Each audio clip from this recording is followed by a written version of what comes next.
No, molto al vino, tomo. Football শুধু একটা খেলা না, ফুটবল মানে স্বপ্ন, ফুটবল মানে অপেক্ষা, কষ্ট, কান্না আর শেষ মুহূর্তের বিশ্বাস। আর এই ফুটবলের আকাশে কিছু নাম থাকে যেগুলো শুধু খেলোয়াড় না, যেগুলো একটা প্রজন্মের অনুভূতি হয়ে ওঠে। এই গল্পটা ট্রফির নয়, এই গল্পটা গোলের সংখ্যার নয়, এই গল্পটা হাল না ছাড়ার, শেষ পর্যন্ত লড়ে যাওয়ার।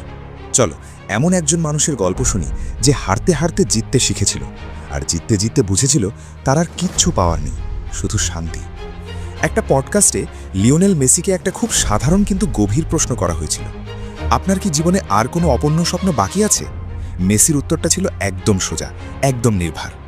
ফুটবলে আমার আর কোনো অপূর্ণ স্বপ্ন নেই, আমি আমার কেরিয়ারে সব কিছু অর্জন করেছি। এই একটা বাক্যেই যেন পুরো লিওনেল মেসির জীবনের সারাংশ লুকিয়ে আছে। সত্যিই তো, ফুটবলের দুনিয়ায় এমন কোনো ট্রফি আছে, এমন কোনো পুরস্কার আছে, এমন কোনো অর্জন আছে যেটা লিওনেল মেসি জেতেননি? না, এমন কোনো ট্রফি নেই, এমন কোনো অ্যাওয়ার্ড নেই, এমন কোনো স্বীকৃতি নেই যেটা মেসির ঝুলিতে নেই।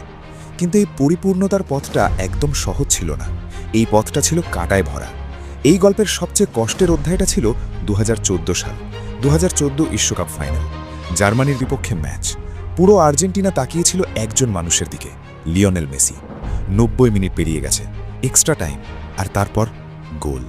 মারিও গোটেজের সেই গোল শুধু একটা ম্যাচ হারানো নয়, ওটা ছিল মেসির জীবনের সবচেয়ে বড় স্বপ্ন ভেঙে যাওয়ার মুহূর্ত।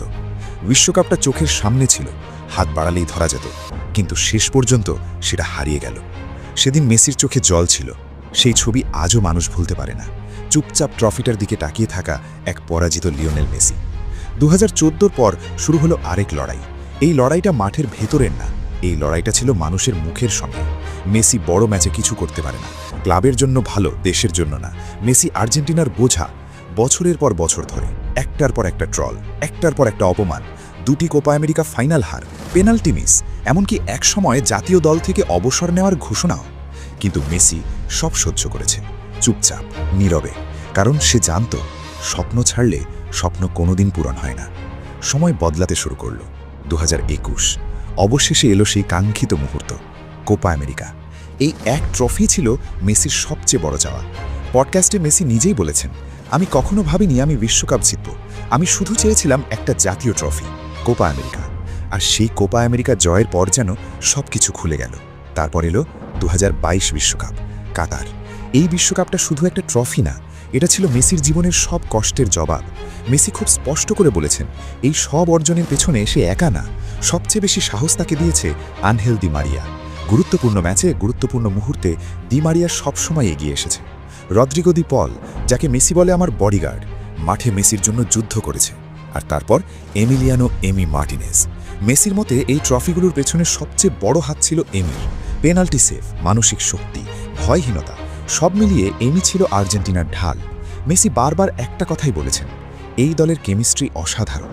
সে যখন বল পায়, জুলিয়ান আলভারেজ আর লাউতারো মার্টিনেজ ঠিক বুঝে যায় পাসটা কোথায় আসবে। মিডফিল্ডে ম্যাকালিস্টার, এনজো ফার্নান্ডেজ এমন লম্বা আর নিখুঁত পাস দেয়, গোল করা সহজ হয়ে যায়।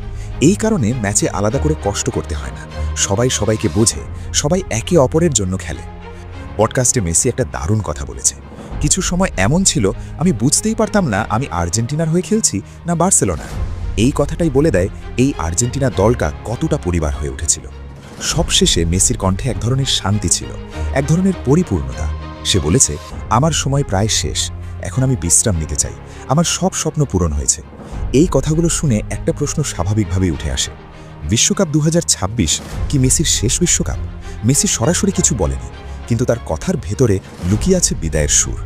হয়তো 2026ই শেষ, হয়তো না, কিন্তু একটা কথা নিশ্চিত, লিওনেল মেসি আর কিছু প্রমাণ করার নেই।